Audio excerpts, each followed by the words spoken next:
every bus that you will take in London, you just need to tap your student card and it's free. 24/7, even holidays and weekends. So medyo malaki po yung savings ninyo in terms of transportation if you are a Fanshawe student and you're living in London. That's already part of your tuition fee. Also, your tuition fee is inclusive of medical insurance.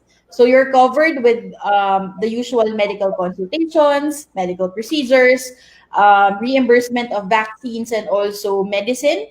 You're also covered with dental and vision insurance. So that's all part of your tuition fee, which is good. For accommodation naman po, it will depend on your preference, of course. But most of our Filipino students, they prefer off-campus housing because relatively it's way cheaper than in-campus. And off-campus housing would range from 6,000 to 8,000 Canadian dollars. And if you want a monthly range, that's inclusive of rent, Wi-Fi, and utilities, it's around 380 to 450 CAD per month. So like I said, it's 40% more affordable than other cities in Canada. So if you are looking for a place that is yung living expenses is relatively more affordable and you also have good access to education, then London is really a good city for you. For the books and other expenses, it will depend on your program, but it would somehow range from 500 to 1,000 Canadian dollars. So for example, if you're in a culinary program, most likely kailangan nyo pong bumili ng uniform so that you can use in the kitchen. But for some business programs, most likely books lang naman ang kailangan mo. For the books, just wait for I think the instruction of the professors because some of them I would ask you to buy ebooks instead of the hardbound books para mas mura. And if kailangan naman ng hardbound books, meron naman pong mga former students na nagbebenta ng mga youth books, which is good. Just make sure you are getting the right exact same book that is being required in your program. So, what is the Filipino advantage? So, makikita niyo po dito sa screen, we have there's actually a flag ng Philippines. So, ito pong student na to. Ito po yung mga estudyante na nakakuha ng scholarship namin last September 2019. So, tatlo po sila. Itong girl na to and sila pong dalawa. So, they're taking project management and also culinary in Fanshawe College. They started in September 2019. And what is the Filipino advantage? So if you are a Philippine passport holder, if your citizenship is a Filipino, then we don't require IELTS or any English exam score for Filipino students during the application, except for pharmacy technician. So marami pong nagpasabi, hi, bakit except pharmacy technician? So other colleges in Canada, they try to waive IELTS or they try to waive the English requirements, but for pharmacy tech, it's actually the Association of Pharmacy Tech in Canada that requires all of their students, even domestic students, to submit IELTS scores. So yan lang po talaga yung exception. But other programs, aviation, business, practical, PSW, engineering, lahat po yon, waived po yung IELTS. So sa amin po, you don't need even the certificate of medium of instruction for during college. Hindi na po siya kailangan if you want to apply in Fanshawe College. So that's one of the good things. Actually, I think dalawa lang po na countries sa international center ang waive yung IELTS. So Philippines is one of them. But if you have an IELTS and it's academic, you actually have a chance to get our English scholarship. Ito po yung in-award namin sa mga students na nandito po sa screen ninyo. It's the English scholarship that we provide to countries, to specific countries. So for the Philippines, if you have an IELTS score of 6.5 with no band less than 6, you have a chance to get a 1,000 Canadian dollars scholarship. If you have an IELTS overall score of 7.0 with no band less than 6, you have a chance to get a 1,500 CAD scholarship. So this one, if you if the IELTS academic score would meet the grade requirements and also your IELTS is still valid by the time you start the program, usually upon start ng program, I will send an email to students asking them to send their IELTS scores. And you, if ever you need that the scores written here, you will be nominated. And if you ever you get after your first semester GPA, we also need to get your GPA, of course, and then we'll provide you the scholarship during your second semester. So hindi po sa outright ibibigay sa inyo, but you will get it during your second semester. Either you have two choices. Either you will request it through a check para gamitin nyo yung 1,000 or 1,500 for your living expenses, or we can credit it to your account para po less na siya ng tuition fee na babayaran nyo in the next semester. So that's actually a good thing. We've been giving scholarships to students for all year round. Last semester, last January, we have 3 students who got the scholarship kasi hindi naman po lahat talaga nagkukumukuha ng IELTS academic. But if you have an IELTS academic and fit po siya, or it would meet the grade requirement, please keep it and then submit it to me once that you start the program. Yeah, it's one way also of motivating them to take IELTS. Yes, oo. I think iba na rin talaga yung if you take IELTS, even if you are not yet in Canada, because it will help you do well with your studies and do well in conversing with other students. Kasi English naman talaga yung I think medium of instruction and yung conversation na ginagamit. I mean, parang language of conversation in Canada. So it would help you as well. So if you would like to explore our programs, tuition fee, all of the yung breakdown in tuition fee, and also the courses that you will take each semester, nandun na po siya sa website namin. And you're also free to follow our social media pages, so Facebook, Instagram, and also our YouTube channel, yung Fanshawe International, because we've created several content that will also give you an idea on what is it like to study in Fanshawe College. So, ayan, that's the end of my presentation. Wow, thank you so much. It's kompleto. No, this is exactly, oo, yun ang kagandahan nun. Kompleto na tayo from everything that we actually wanted to ask. Ano na ba? Miss Ina. Yes, actually po, even questions of our viewers, nasagot nyo na. So, ang ganda kasi right before masagot ninyo, natanong sa ating comment section kung halimbawa paano kapag less than 1 year yung kanilang na-take sa college. So, nasagot nyo yun, di ba? You have 2 categories for that. Tapos, kung magkano, nabanggit nyo din. Alam niya kasi this is our advantage, no, that we have one representative, let's say, na Filipino, because Miss Ina exactly knows what are the things that we need to prepare, what we're going to happen kapag nandun na tayo, and then later, ano pa yung mga benefits natin sa student visa in Canada.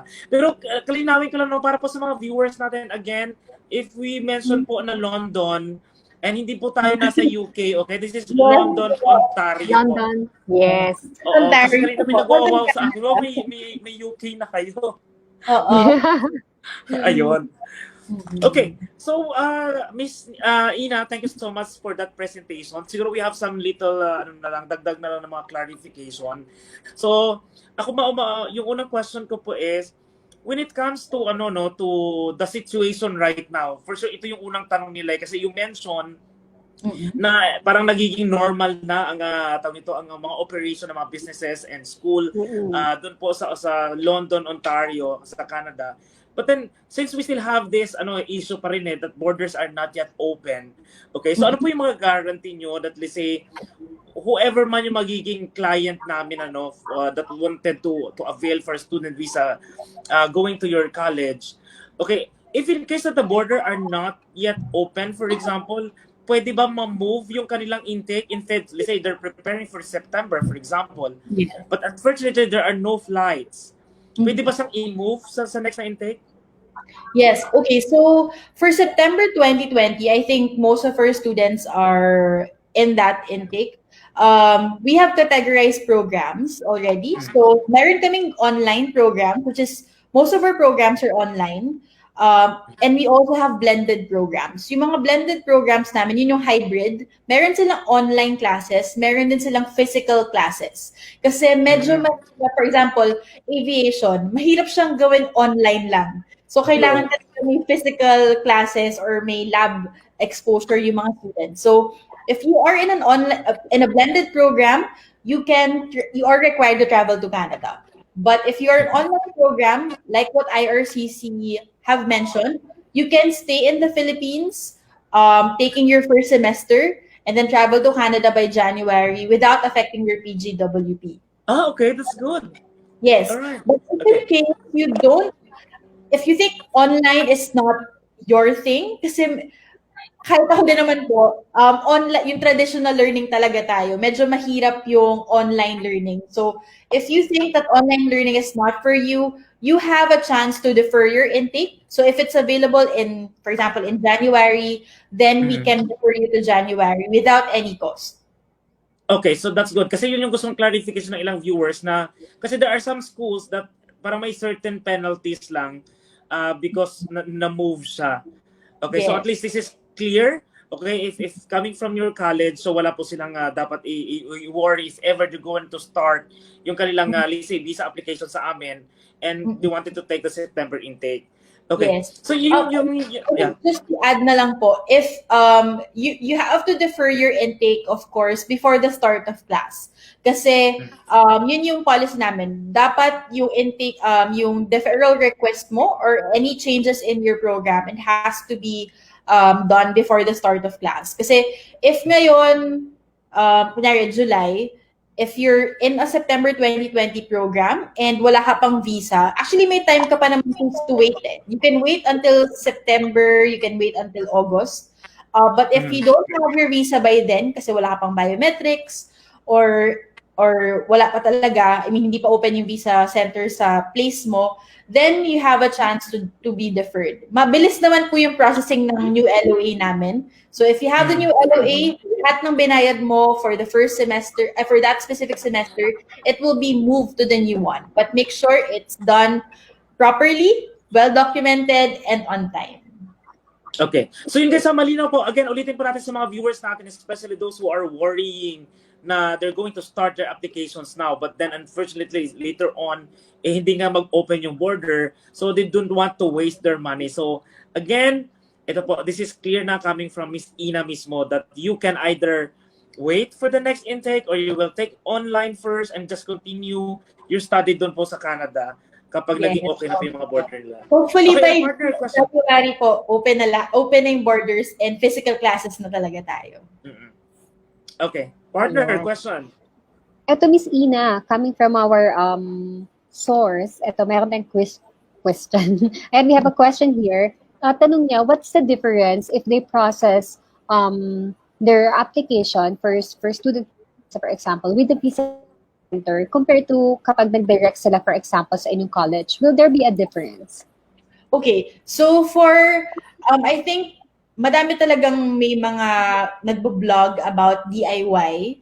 Pero ang lagi kong sinasabi sa mga estudyante namin na it's actually easy to apply to directly to Fanshawe. But ang crucial dyan is the visa application.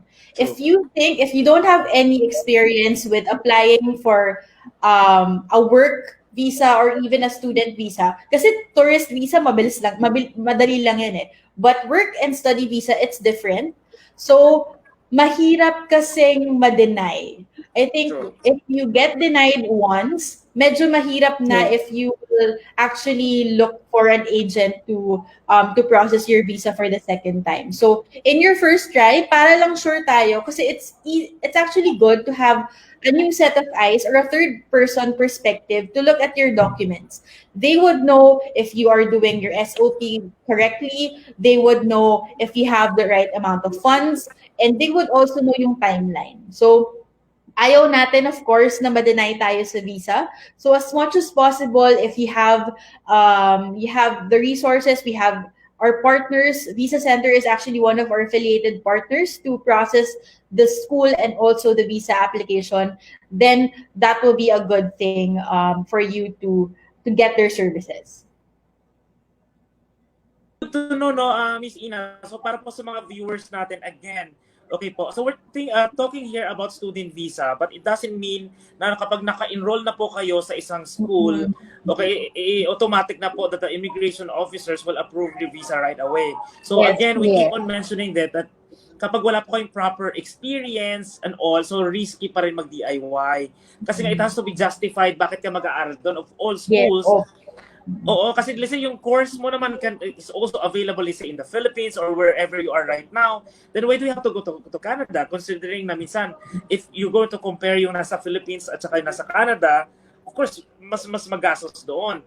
Kaya nga po, nandito ang The Visa Center to help you with our 17 years of experience, justifying, okay, giving proper justifications why you need to be there and study in Canada.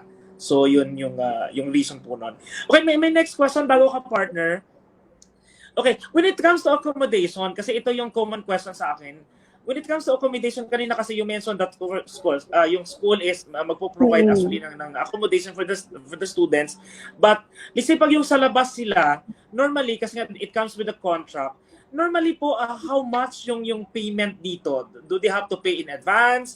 What are the documents ba na kailangan nila i-ready para makakuha sila ng sarili nilang accommodation? So for the accommodations in Canada, in London specifically, yung single bed or single room, usually kasi yung mga accommodations na open, isa siyang bahay, tapos madaming rooms, and then may shared kitchen, dining room, laundry, and then meron ding mga basement. So yung mga yon, around 300 to 450 CAD per month, inclusive of Wi-Fi, rent, and utilities na. So medyo sulit siya sa mga estudyante. Yung iba, pag medyo furnished, baka medyo mas may dagdag. But most likely, yung contract will be 1 year. Most of the landlords in London or in Canada in general, 1 year talaga yung yung bayad. And some of them would have 1 month deposit, 2 months advance. It will depend on the landlord. But my advice for students, if you are processing your visa, look for possible accommodations na. Kasi yung visa lang naman hinihintay mo eh. So at least makikita na yung mga options for you. And meron tayong mga websites in Canada that can help you do that. But not all landlords are very techy. So kung may broker ka, most likely nasa website yan. But usually, may mga Facebook groups kasi yung mga Filipino students. So, yung iba doon, napopost ng vacancies sa building nila or kung may vacant room sa bahay na tinitirhan nila, usually nagpo-post sila doon sa mga Facebook groups. Tapos, nakikita din ng mga fellow incoming students. So, at least referral talaga. So, it's really good. It's really nice to build your network while you are studying para at least maalam mo kung, okay, mas mura dito, lilipat tayo. So, bayarin ko rin din talaga pagdating dun sa London. Ayun. So at least they still have an option if they wanted to not continue yung kanilang accommodation and move to a new location. Okay. Yung gusto ko kasi, I understand na syempre marami sa mga kababayan natin gustong mag-aral talaga sa Canada for different reasons. They wanted to open their own business later on, mas maganda yung career, mas malaki yung salary ang pwedeng ine-expect nila kapag diploma ka ng Canada. But then you mentioned earlier that it's 90.3% ang graduate employment rate. So there are some, for sure, yung mga Pilipino, di ba, nandun ka na rin ang danaman. So when you say 90.3%, so ibig sabihin, those who are planning to stay and get a proper job and process yung kanilang permanent residency. So malaking tulong if it's coming from your college. Yun po ba yung tinutukoy nyo doon? Yes po. So for the 90.3 graduate employment rate, it means that our students within 6 months after graduation, they're hired already. So I think for for Canada, we have a lot of job opportunities. Kasi yung mga programs naman po namin, it's actually approved by the ministry before we offer it. So if we offer a program, actually before we offer a program, we need to conduct a labor market survey. So if the labor market survey says na madaming job opportunities or job demand for this specific career, then we offer it to students. So, as a student, kahit madaming job opportunities, nasa iyo naman. Kung may skills ka, may determination ka, may passion ka talaga, if you want to be PR eventually, or if you want to have a good job in Canada, it's really up to you. But on our end, we can provide you the skills, we can provide you yung career fairs, we can provide you any assistance that you need to prepare for your job hunting after you finish your program. Okay. Alright, partner, any follow-up question or clarification?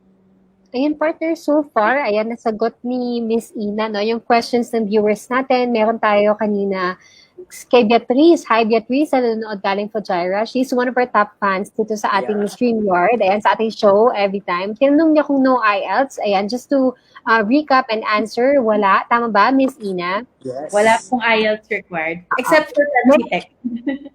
Yes, ayan. Yung may exemption lang naman. Isa lang naman yung exemption.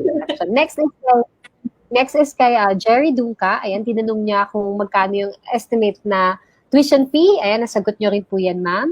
Ayan. And then we have here si, Raf Candongo. Ayan, tinatanong niya kung meron din po ba kayong ino-offer for assistant, caregiver, medical coding courses. At maganda pong na-mention nyo na once it's in demand, you offer it. Pero for this specific question, Miss Ina, do you offer it?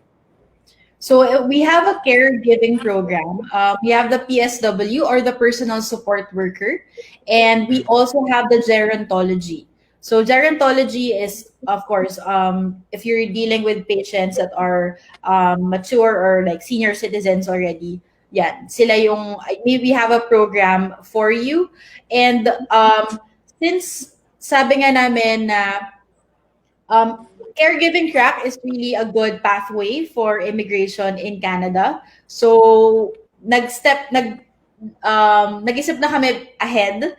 So we have a retirement residence management. So the retirement residence management is a managerial program. So alam namin na in the next few years, magkakaroon ng surplus of caregivers in Canada. But none of them would have managerial experience. Yes. Retirement residence management, it's for students to have an administrative role or managerial role that you will be managing caregivers, you will be managing a house, retirement home. So, nag-think ahead na rin naman kami eventually kung ano yung mga trends. But caregiving track, we have that one. Ayun. So, sana nasagot po yung question nyo, Sir Raf Candongo, if you're still watching. Okay, partner, may pahabol lang akong clarification. Any other questions? We keep on mentioning this. Yeah. Especially, Ma'am Ina, no? We know kasi na if it's like going to Canada and your target is to get student visa. So we keep on telling them kasi na normally sa Canada talaga hinahanap nila ang high school equivalency ng education. But then kanina you mentioned na kahit high school graduate in the Philippines, with your college, pwede sila makapunta as student visa. Yeah. Yes, correct. So, in our application, I think familiar naman po yung mga viewers natin dun sa WES accreditation. So, hindi po namin kailangan yun. Kahit scan copy or picture ng high school credentials ninyo and high school transcript and diploma, same with college transcript and diploma, yun lang po yung kailangan namin to process your letter of acceptance. And letter of acceptance is processed within 4 to 7 working days. So, yun po yung standard processing time namin. Ayun. So, ito guys, para sa mga viewers partner natin. Oo, partner. So, sabi sa mga viewers po natin dyan ngayon, guys, ito na, no? This is a very good information na na-share natin. Nasa lalo na yung mga nalulungkot before na siyempre hindi nila naabot yung ilang units na requirement natin para ma-qualify as high school High graduate school sa Canada. equivalent. So now ito na, a new hope para sa inyong lahat for you guys to continue your Yes. dream of going to Canada and stay sa Ontario, sa London, pero hindi pa sa UK. London. Natin. 2 places in one Wala bang area. London Bridge doon, Miss Ina? Para lalo sila mapunta. Wala po. Okay. Alright, and ikaw partner, may pahabol ka ba? Kasi alam mo, sobrang supplied ang information. Yes. Ang Sobrang, galing. sabi ni Miss Ina, I actually have a very short presentation lang. Presentation. Pero ano siya, siksik, liglig, at umaapaw. For the Tama. Filipino, ayan, again, for our viewers, of course, we are also open to non-Filipino as well. Kaya yon, so maganda kasi nga, na-mention niya kanina, no? So there are around 600 Filipino na. Kaya again, guys, maybe by September, ang next intake, Yes kung po. maging Sana open ang border, tayo. yeah, Kaya 1,000. Kailangan dumami doon. Okay. Mm-hmm. So ako may huling question na lang ako kasi nasa 1 hour na po ang ating Facebook Live, no? So Miss Ina, just na lang, siguro parang ulitin lang natin. What are the benefits, okay, of a student visa in Canada? Kasi siyempre yung iba dyan, later on, they wanted to bring their family, they wanted to bring their kids, etc. etc. Ano ba yung mga benefits kapag student visa ka na sa Canada? Okay, so as a student, of course, you will be, if you are studying in any school in Canada, specifically for Fanshawe College, since we are a designated learning institution, if you study 1 to 2 years, you will be eligible to a postgraduate work permit. So while you are in your postgraduate work permit, you can actually use that time to build your career and also work on your PR if you want to apply for permanent residency.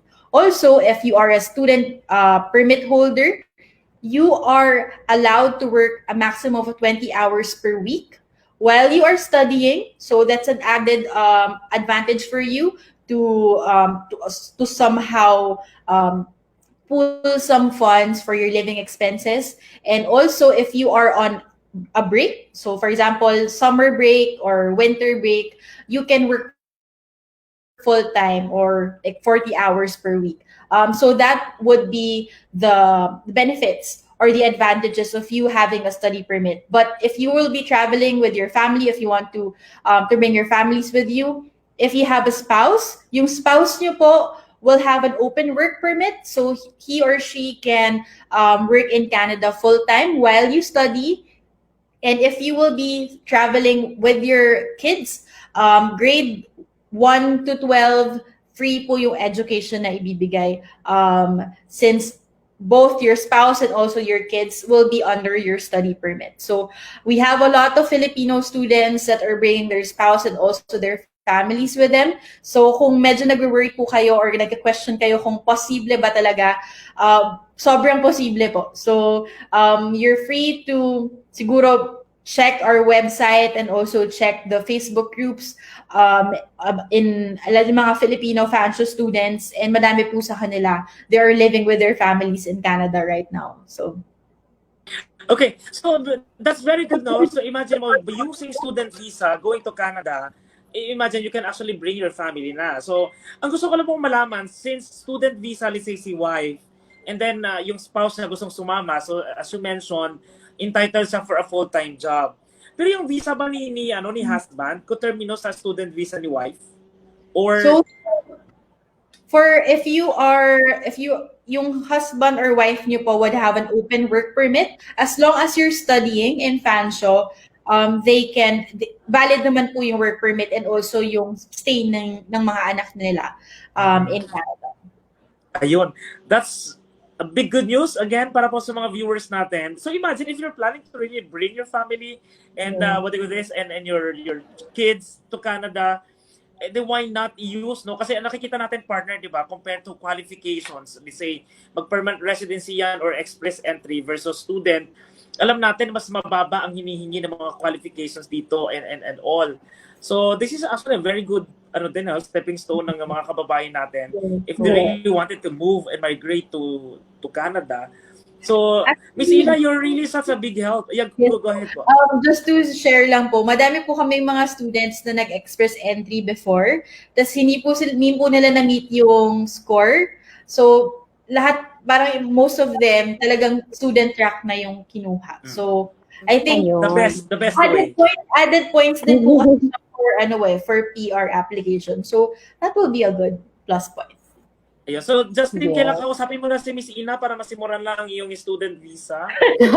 At madala mo na si Papi. At ang at ang i-enroll kong course partner, yung professional butchery. Kasi mukhang interesting yon. Oo. Mukhang bagay sa akin yun. Uy, malaking sahod kayo naman dito sa Dubai, Yes. di ba? Mga butchery, malaking Yes, sahod. in demand siya. Yeah. I think Yes. for the Philippines, like Philippines hindi siya ganun ka-well known or hindi siya well-paid job. But if you go outside, sobrang laki po ng salary ng mga butchers natin. So, Mm-mm. Ayan. Kaya sa mga viewers natin dyan, kung nagbabala kayo magkaroon ng career shift, eto na po yun. Ito na po yung sign. At saka Ayan, mapuno sila, di ba? Lalo na sa yung mga nagtagal sa Middle East, no? agricultural area sila. Oo, kasi 'di ba? Sumabago naman yung yung environment, Different yung environment. start. New reset. Tama-tama to, 'di ba? Ang mundo nag-pause eh. Nag-reset, ng oo. COVID-19.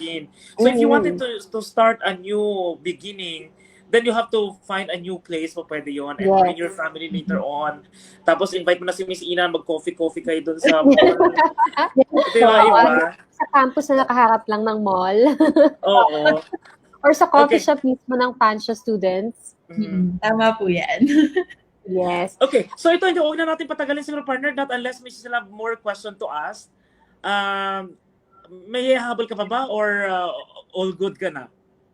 I think, partner, bitinin natin yung ating viewers para i-invite ulit natin si Miss Ina Oo. sa another Super laking episode. tulong. Yes, super duper laking Oo. tulong. And of course, for sure, yung mga viewers natin, nasagot lahat ng tanong nila dun sa presentation pa lang ni Miss Ina. So para sa mga kaka-tune in lang sa ating live stream at hindi nyo naabutan yung napakagandang discussion with Miss Ina, feel free to rewatch this live stream kasi for sure, masasagot lahat ng questions nyo, especially if you plan to enroll in Fanshawe College. True.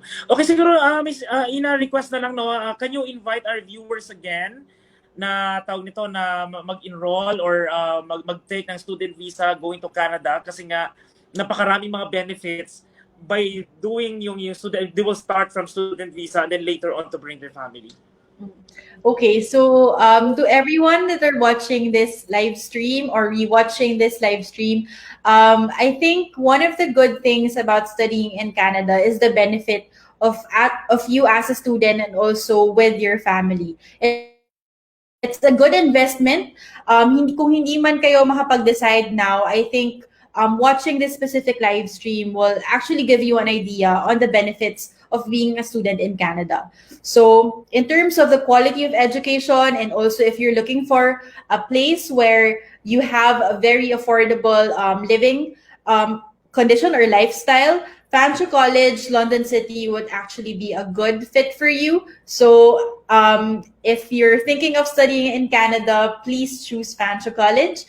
And me and also the Visa Center team will be very much helpful if you have any questions with regard to school and visa application. I hope to see you in Fanshawe College po. Yes, at we hope to see you soon. Okay, so also, thank you Miss so Ina. much. Thank Yan, you so guys, much, Miss Miss Ina. Ina. Thank Yes, you po. last but not Salamat partner, po. before I forget, Miss Ina, can I please ask for a short message for the Visa Center from the Fanshawe College? You as the representative po. Yes. So, the Visa Center, sorry sa technical difficulties kanina, but thank you so much for inviting me over. I sabi nyo kanina, this is the first time na may representative, and this is also my first time to do like an actual live stream na ganito with this platform. But